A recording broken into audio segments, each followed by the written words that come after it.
Tonight it's all about Winnipeg's future. Is Brad Lambert ready for second line center? Who might win the Calder Trophy among Winnipeg's young prospects? Find out on tonight's episode of Locked On Winnipeg Jets.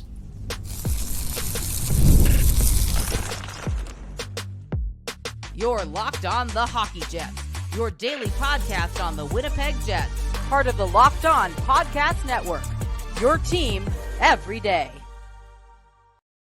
Hey friends, and welcome to tonight's episode of Locked On Winnipeg Jets, part of the Locked On Podcast Network, your team every day.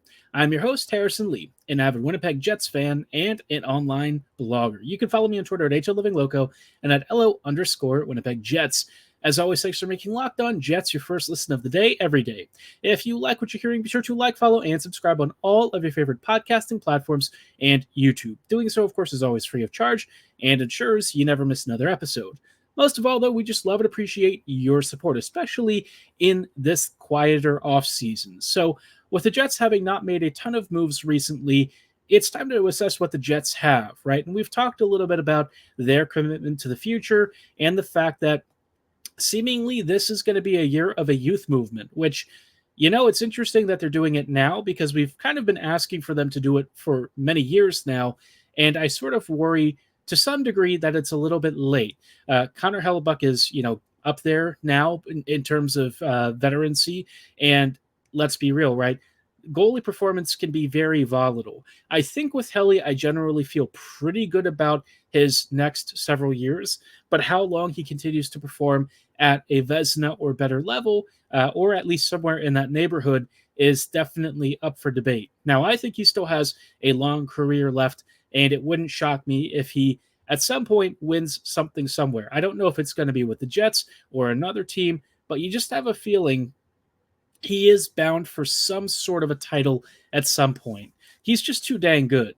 And it would be a shame if he doesn't and ends up in the Henrik Lundqvist sort of category of players and goalies who were truly magnificent, but just the last title that they needed to really cap off their career eluded them just slightly. It is quite difficult to win a cup.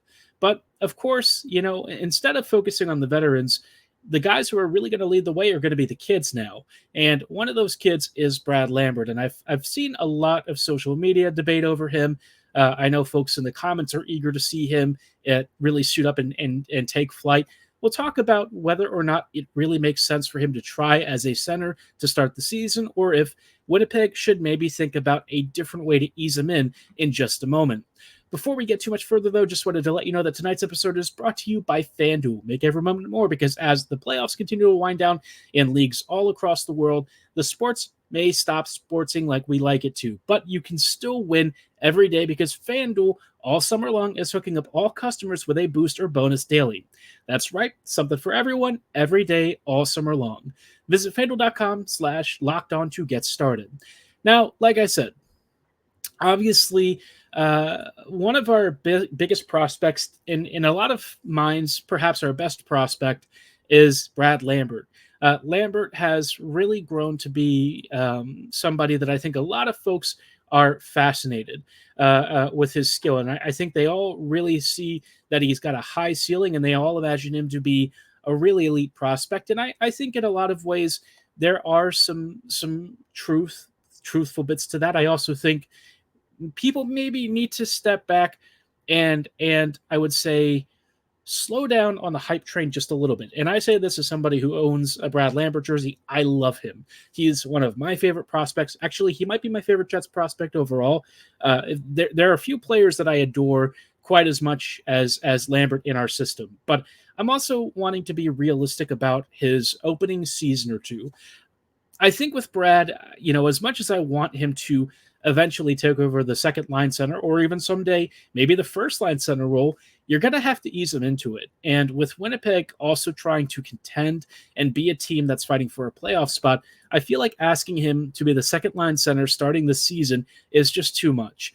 The game that he's going to play when he first starts in the NHL is probably going to need some insulation. And I think asking him to man the second line down the middle in one of the hardest positions on this team to play feels like it's a little too much to ask of him right out of the gate. And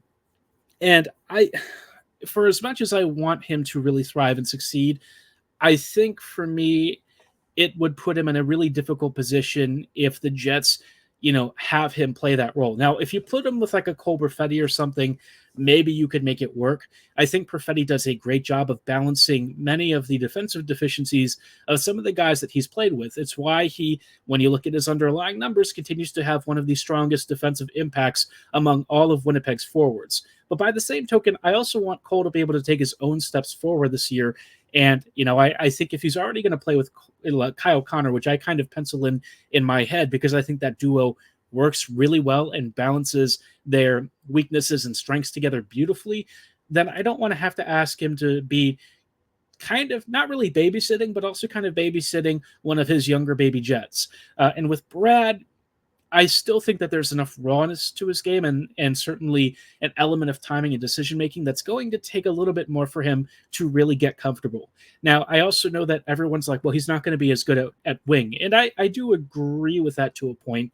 But we're also seeing some transition numbers in the way that he creates zone entries and stuff that looks not that dissimilar from Nikolai Ehlers.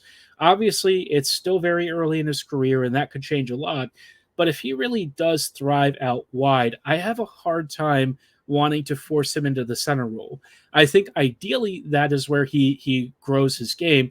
But if he really just creates a ton more offense out wide and it doesn't really force him to overthink things, maybe you have to sort of revisit that conversation.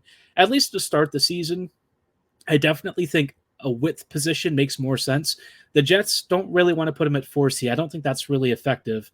Not that playing fourth line minutes is necessarily a bad thing to do with a young player, but I feel like with the kind of role the Jets usually ask of their fourth line, and I don't know what Arniel's plan is, but I can't imagine he's going to do that much different in that respect from what Bones did. I feel like they're not going to want him to be a really forechecky sort of type of player. They want him to be creative and they want him to breathe. And so I've sort of played around in my head with what kinds of positions you could play him in. I thought maybe first line with maybe like Scheifele and Velarde. I don't love the fit, and I think having him try to replace Ehlers is really difficult, but it's just where my headspace is at, right? I think you need to get Connor off that line, and with Ehlers potentially being traded at the start of or before the start of the season, Lambert playing on that first line might be the only way to really take a lot of the responsibility off and also put him in a prime position to be an offensive threat. But I also understand it may be a little ambitious to ask of him. You could potentially try him with Lowry. Maybe Lowry would be able to be a little bit more of a guiding force and also a defensive presence that can sort of anchor him. Where you put Niederreiter then might be on the first line, and with Scheifele and Velarde. I've always thought Niederreiter could handle that role. I don't know if I love it, but again, part of this is just making do with what you have until the Jets make some acquisitions and stuff. Let's be real. Winnipeg's roster depth does have some question marks, and I just, for now, I think asking Lambert to try and take on the 2C role is asking for a little bit too much. I'd love for it to work out. I think everyone would adore it if it did, and I think I wouldn't mind seeing it in preseason, but once the regular season starts, make sure that you don't put your kids in a position to fail. I think that's something that a lot of teams tend to do, and I don't think you have to treat players like this with kid gloves, but also be aware, look, they're young players. They're going to make mistakes. They're going to make passes and plays that, they're used to making maybe at the AHL or junior levels because it works. But at the NHL level, those other opponents are going to be smart and figure out the timing and spacing to make passes and to pick off those plays and really turn them into counters. So for me, I want to create an environment that's supportive for Brad and players like him. I don't think, like I said, you have to treat these prospects with kid gloves, but make sure that you don't set them up to fail. And I think asking them to immediately step into one of the biggest positions on the team might be a little bit much off the bat. Now, speaking of putting our young players into positions to succeed, Gord, I know you had a question about whether or not I do Q&As. And like I said, I do like to respond to certain questions. And your question, I think, was worth considering.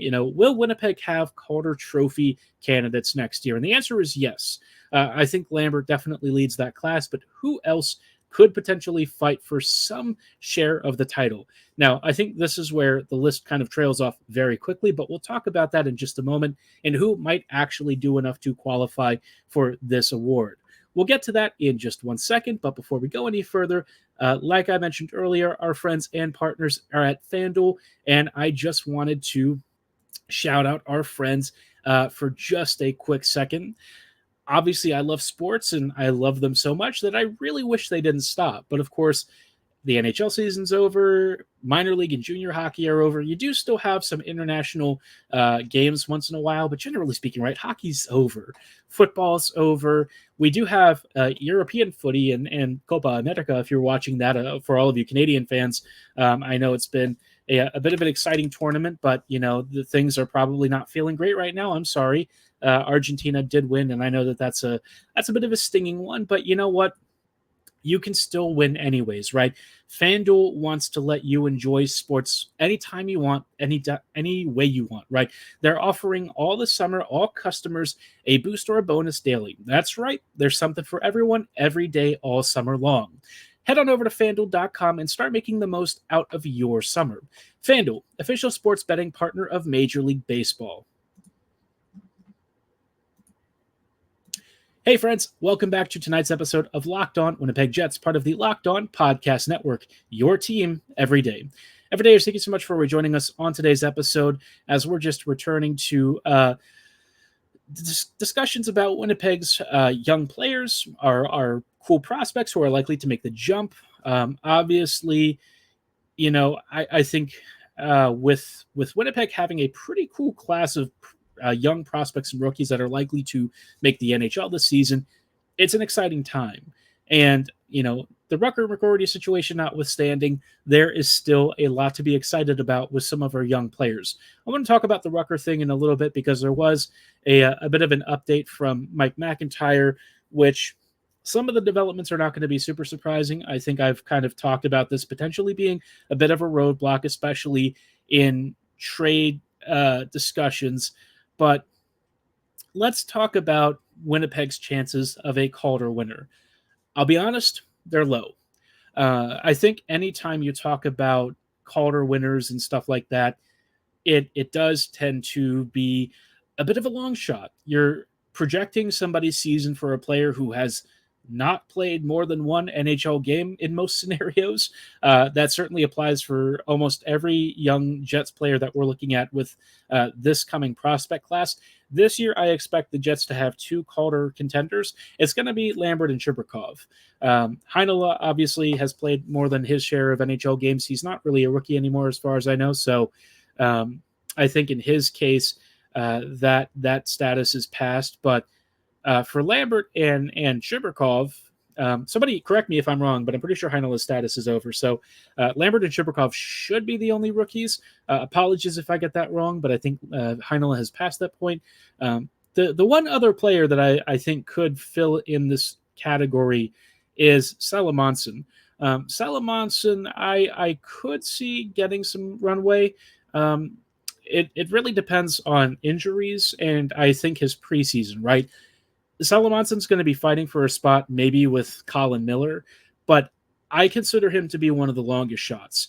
As much as I think his game is actually more NHL ready than a lot of the prospects that we're seeing in camps and stuff, in terms of Winnipeg's blue line, I just don't know what spot would open up for him unless the Jets make a Pionk trade. So that's kind of the one sort of surprise factor that could really catch us all off guard and really change the arithmetic on how Winnipeg's upcoming season looks.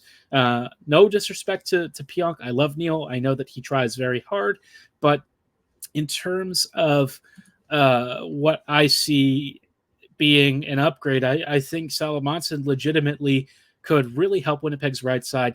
And if he has a really big preseason, I wonder if he gets into the lineup conversation. But I don't think he's going to have anywhere near the kind of season, even as a rookie, of like a Brock Faber, right? Like Faber immediately stepped into Minnesota and was top dog.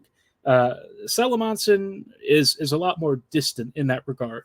I think he would do really well in limited minutes, but I don't think he's going to play the kind of role that Faber was asked to. The only two rookies that I really think are going to be able to make the jump this year, it's going to be Lambert and Shibrakov. And I think those guys are in a really good spot. I think both players for me are super exciting prospects. I could see them definitely putting on a pretty big show this year. I think Lambert in particular has the potential to be Winnipeg's best chance at some sort of a Calder Trophy. Um, Other than that, I sort of think Shibrakov is going to be mostly a third liner. I think in terms of what I'm expecting from him, um, I can't really see him having the kind of deployments and time on ice to do enough to have a real dog in that fight. Lambert's going to be the guy that I think is going to have the most prime role to potentially get some sort of Calder recognition. I also think Brad would have to have a really big season. It's not that I don't see it happening. I just don't expect it to happen off the bat. And as I mentioned earlier, Heinola actually is just barely past his rookie status. He's played 35 games. He's played more than 6 in the last 2 seasons. So unfortunately for him, he does just barely miss. Funny that he's been here like 4 years and he has 35 whole games. But this year, should his ankle hold up, I expect him to definitely be able to beat those numbers. But in terms of Lambert really is our best Calder hope. Shibrakov, I would think something would have to happen where somebody gets injured and he gets promoted up the lineup and like suddenly just blows away expectations. Again, not that it's impossible. I just don't think it's going to happen. I think I'm expecting him to play somewhere on the third or fourth line. I would love to see him with Nino and Lowry at some point. I would expect him to probably be fighting for a spot on the fourth line, though. I kind of feel like that's where the Jets intend for him to start, partly because they're going to look at Lowry, Appleton, and Niederreiter and have that be your core third line, which you probably know how I feel about that. But I always talk about that 5 to 10% better. That's where, an upgrade on Appleton internally and using Appleton more in a fourth line role, I think at least would make a difference. But for the Jets, they're also going to have to consider some HR and relationship stuff, which means that sometimes it's really hard to push veterans down in favor of a rookie. So, yeah, I wish we had more top-end prospects that I thought were making the jump this season, but unless something really changes, it's going to be Lambert, right? I think he's our best Calder hope, and it'd be cool if he got some recognition for it. We haven't had too many prospects who have really lit the lamp enough to do that recently. Cole Perfetti got some noise, but then again, Perfetti also spent half the year on the bench, basically. So suboptimal. It would have been nice if he'd actually been given a chance to really fight for rookie scoring records in his previous seasons, but it is what it is. Not going to dwell on that too much.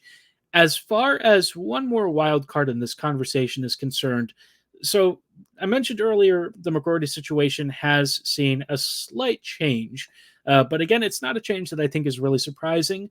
Mike McIntyre said that this whole sort of entitlement thing that's been the narrative surrounding McGroarty's claim to a roster spot is starting to cloud those trade talks too. Other teams are looking at this and they're kind of like, kid who thinks he already has a roster spot, maybe not great. And there's some speculation that maybe his agent and or his family are giving him bad advice, and that at the end of all of this, they sit down and reconsider whether trying to force this trade really makes sense. Maybe the trade thing is already well past due and they're just going to fire McGroarty into the sun. I don't know. But I do wonder if Rutger sort of sits down, reevaluates the whole thing, and comes back and is willing to deal here. I don't know how much of all of this has been his own desire to leave Winnipeg. I don't know if it's his agent and or family driving this. We really don't have a lot of insight into where all of this is coming from. And I know Sean Reynolds speculated it's partly from Rutger, and that may be true. But again, it's all speculation, and we only have some limited information from what has happened in the conversations. But externally, any other team that's looking at Rutger right now and thinking this kid could be a problem if we try to bring him in, probably doesn't want to give the Jets very good assets. And with Rutger only having, limited rights control beyond the season, kind of a bit of a problem for the Jets, if you can understand. I think the long term for this whole situation continues to be a bit of a problem. Apparently a trade was close to happening around the draft, but then of course that broke down. And I just, I don't know. I don't know where this whole thing ends up. If I'm McGroarty and I'm seeing all of this stuff kind of hit a bit of a grinding halt, I might be willing to play a little more ball. If I want to choose my destination, whether it's Winnipeg or elsewhere, you might have to come back to the table and make amends. I feel like this whole holding out, not really communicating thing, and honestly, you're dealing with a Jets org that's going to be not that dissimilar from a lot of NHL organizations out there. Other teams ain't going to mess with this stuff. There are some teams that have taken gambles like this and they got burned. And I'm sure that other teams that are looking at this situation remember those cases. And they're not going to be willing to just give a rookie a prospect or like a young rookie a spot out of camp or whatever, unless he really earns it. And I think that's where, the sense of entitlement and stuff has definitely hurt McGroarty's perception. I think it's hurt his trade value. And honestly, I just don't understand why he's really tried to play this route. I don't know how much is him, how much, again, are the people around him. If they really are feeding him bad advice, he should probably change agents. All I can say is he may have done some irreparable damage to his reputation before he's even spent 1 minute in the NHL. And that's a shame because he seems like a great kid. He seems like an awesome prospect. I just don't understand how we ever got to this point where he just refuses to really sign the contract. I really feel like if he comes back to the table, there could be a way to work through all of this and get him back on the same page. But I'm not Rutger. I can't make that call for him. He and his agent and his family are going to have to make some decisions and figure out where they want to spend his future. Because if it's not with the Jets, well then, buddy, please help us out and make this work, right? Help us help you get to the team that you want. And I think that's kind of where I'm at this point. If he doesn't want to play ball, I mean, there's not much you can do, but it'd just be nice, I would think, if he helps this process suck a little bit less. But it is what it is. I mean, at the end of the day, you're going to see players use their leverage, and I get it and I respect it. It's just this particular case kind of annoys me for a lot of reasons. I mean, as a Jets fan, I'm sure we all are conceivably annoyed by this, but if he does come back to the Jets and somehow repairs everything, there's your other Calder candidate, I guess. Oh, Lord help us. Well, speaking of prospects in the youth movement, I did want to spend at least a few minutes talking about Arnie's Army, and I know that sounds very silly. I want to talk about what I'm hoping for Scott Arniel. Obviously, we haven't really focused a lot on him because, quite frankly, there's been a lot of prospect talk, and I think the McGroarty thing has really overshadowed everything else. But amidst all of this, we have a whole new coaching staff. I want to talk about what I'm hoping for them and what I'm expecting in just a little bit. Before we go too much further, though, just wanted to let you know, for all you Fox Sports or ESPN watchers, if you find yourselves having to turn down the volume because there's too much shouting, you should make the switch to Locked On Sports Today, a free 24/7 sports streaming channel programmed for you daily to bring you the biggest stories without all the screaming. Locked On Sports Today brings you can't-miss analysis, opinions, and news, streaming 24/7 on YouTube or the free Amazon Fire TV channels app. All part of the Locked On Podcast Network, your team every day.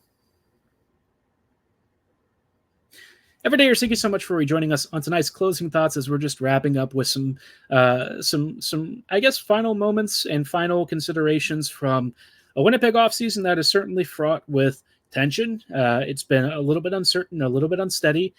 The McGroarty thing has kind of really taken the wind out of our sails. And, there's been a lot of debate as to who's really in the right here. I've seen a lot of folks blasting the Jets. I've seen a lot of folks blasting McGroarty. I'm in the camp that I think both parties have made some poor decisions here, but it is what it is. You just sort of have to deal with it. But amidst all of that, I think it's very easy to forget that we have an entirely new coaching staff.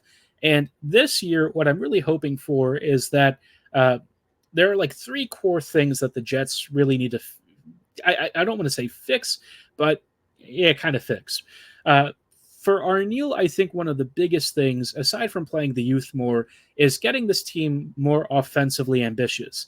Bones did a masterful job of turning this team into a defensive juggernaut, which honestly was probably a good choice given how the roster was constructed. It did mean he played some players that I didn't necessarily agree with getting as much ice time as they did, but overall, right? When I look back on Bonus's changes, especially turning this team into a real defensive brick house, that was only really undone by some individual mistakes from players who were maybe a little overused. I mean, that was great. The team played some pretty strong hockey, but offensively, Winnipeg lacked a little bit of firepower. I think that's where I want the Jets to be a faster, snappier, more creative team this season. Goal scoring has to be what you really rely upon as your way to win. And I think if you have Hellebuck backstopping you, it gives you a lot more leeway to get creative, maybe take a few more risks. You don't have to do stupid things, but I think the Jets should honestly be comfortable maybe being a little bit more of a transition counter team. Now, the kids are going to have to be a large part of that because the rest of the roster is not really built to be super fast. But the youth could really change that, right? You've got lots of young skaters. Our prospect pool just picked up like 3 or 4 great skaters in this current draft. I think the Jets have gotten the message. And if they make a trade or two or a signing and bring in even more skating talent, this team could start to look really good over the next couple of seasons. For Arniel, that's his main assignment. For Chenoweth, and oh gosh, I'm already blanking on our other coach. Basically for the special teams, right? And I apologize, I'm blanking on the exact name. But for the special team staff, there are some real key considerations, right? I think for the power play, we need it to be more explosive and more creative. The previous power plays have been too stagnant, and I think that's been a real problem. Velarde was great, right? Last year, he sort of unlocked power play 1, but that's kind of in air quotes because he was just able to sort of outmuscle his way to the net and use his excellent stick handling to be that goal scorer. You don't want that to be your defining characteristic. Your power play needs more creativity. It can't just be Kyle Connor or Josh Morrissey slapping one-timers and hoping something happens. There needs to be less static play. I'd really love to know why Scheifele has sort of drifted away from that central slot area. That's where he's most effective on the power play. The half wall play just isn't that great from him. So if he's willing to go back there, I think it would make a tremendous difference. In general, I think Scheifele should be a little bit more flexible with some of the stuff. That it kind of includes playing with Heinola playing with Connor on the first line. But, he'll have to make that call. He does get plenty of say. I don't disagree with letting him have that say, but I do think at some point the Jets are going to have to do what's best for the Jets. And that may mean you have to ask Mark to be a little bit more flexible. On the PK, just be more aggressive and stop giving teams time and space. I saw something a while back from, I forget who it was. Maybe it was Sean Reynolds or somebody else who said the PK was aggressive, and no, it really wasn't. The Jets allowed more zone entries on the PK than most any other unit in the NHL. They generally were very static and allowed plenty of shooting opportunities. They were also really bad at handling point shots. So, all of this stuff just created this whole slurry of sloppiness, of poor reads, of delayed reactions, and honestly just gave too much time to opposing teams to pick their corners, make those extra passes, and cut the Jets apart. For what it's worth, I think the PK is actually relatively fixable. Not so sure about the power play. We'll have to see how that kind of rolls in with some of the player personalities. But I think the PK, if it gets to even league average, going to make a tremendous difference for Winnipeg's upcoming season. That's what I'm hoping for. I'd be curious to know what you're expecting from this coaching staff. I think the first half of the season could be a little bumpy, both with the new staff, some of the kids maybe having some growing pains, maybe some of the veterans maybe stuttering here and there. But look, it's all part of the process. I know people are like, if the Jets miss the playoffs, you got to fire the front office staff. And look, I know that they've not really done the best job over the past several years. I get it. I think for once, I actually am more inclined to stand by them if they're really committed to moving the team forward in the right direction.